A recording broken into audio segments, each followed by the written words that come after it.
छत्तीसगढ़ में बीजेपी की सरकार आने से नक्सल मुद्दे में सरकार की दृढ़ इच्छा शक्ति प्रभावी रूप से दिखाई दे रही है, जिसके फलस्वरूप अंतागढ़ के कुछ हिस्से नक्सल मुक्त होते जा रहे हैं।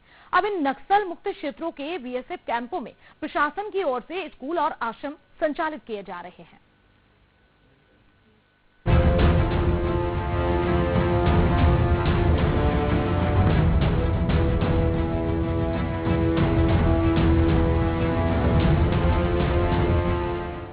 करीब 20 साल पहले बस्तर में नक्सली अपने पैर पसार रहे थे।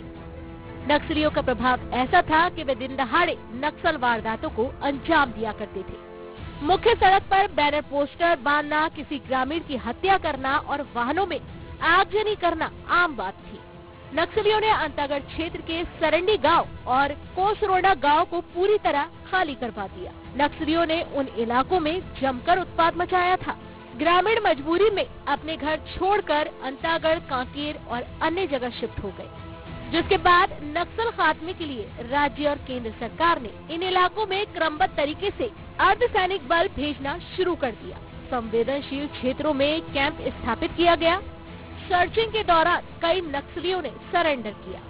सुरक्षा बल के जवान और पुलिस की संयुक्त कार्रवाई से नक्सलियों का शहरी नेटवर्क भी तोड़ा गया, जिससे नक्सलियों को जंगल तक पहुंचाने वाले लोग और सामग्रियों की कमी आने लगी।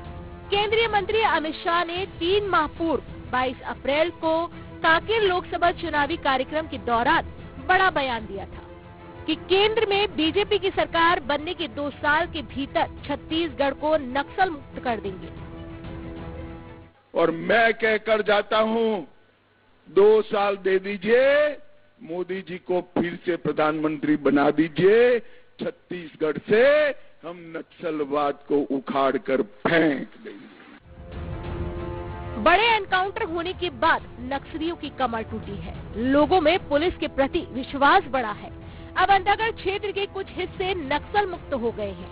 अब रावघाट और नारायणपुर की ओर कूच कर गए हैं। ऐसे में सुरक्षा बल के जवानों की ओर से बनाए गए कैंप में अब आश्रम और स्कूल संचालित किए जा रहे हैं। कड़ाई खोदरा गांव में कक्षा 9 और 10वीं कक्षा चलाई जा रही है, तो वहीं बोंदानार गांव में बसी बीएसएफ कैंप में कक्षा 6 से 12वीं तक पढ़ने वाले बच्चे आश्रम के रूप में इस्तेमाल कर रहे हैं। इस दोनों कैंप में बच्चों को सारी सुविधाएं मिल रही हैं। ये इलाका पहले नेटवर्क विहीन था। यहाँ किसी भी कंपनी का मोबाइल नेटवर्क नहीं था।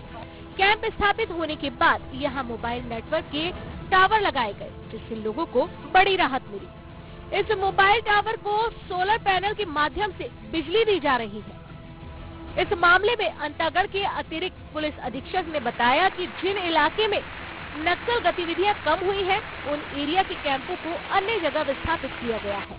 उन कैंपों में स्कूल और आश्रम संचालित किए जा रहे हैं ताकि क्षेत्र का विकास हो सके। जिन एरियो में नक्सल मुक्त होने की स्थिति या नक्सली गतिविधियां कम हुई हैं, उन एरियो के कैंप को स्थापित करके अंदरूनी एरियो में स्थापित किया गया है और जिन कैंपों को विस्थापित किया गया, उन कैंपों में आश्रम एवं स्कूल संचालित हो रहे हैं, जिससे कि इस एरिया का और विकास हो सके। एरिया में लगातार अब नक्सली कुछ क्षेत्रों तक ही सीमित हो रहे हैं और उन अंदरूनी क्षेत्रों में कैंपों का विस्तार किया जा रहा है और बाकी जगहों पर विकास कार्य किया जा रहा है शासन प्रशासन के द्वारा। अंतागढ़ के अतिरिक्त कलेक्टर ने बताया कि कड़ाई खोदरा गांव में स्थित खाली पड़े बीएसएफ के कैंप में हाई स्कूल संचालित किया जा रहा है, तो वहीं बोंदानार बीएसएफ कैंप में आश्रम संचालित किया जा रहा है।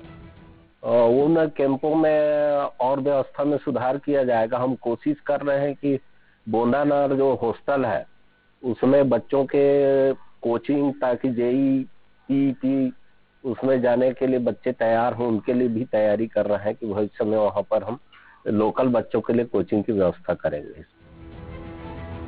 केंद्र सरकार और राज्य सरकार की दृढ़ इच्छा शक्ति का ही परिणाम है कि अब अंतागढ़ क्षेत्र का बहुत सारा हिस्सा नक्सल मुक्त हो गया है। ऐसे में खाली पड़े बीएसएफ कैंप में आश्रम और स्कूल संचालित किए जा रहे हैं। आने वाले समय में जिला प्रशासन की ओर से इन कैंपों में अन्य एक्टिविटी किए जाने की संभावना है। अंतागढ़ से जयंत कुमार रंगारी के साथ टीम न्यूज़ स्टेट। सागर में 2 मंजिला जर्जर इमारत की दीवार ढहने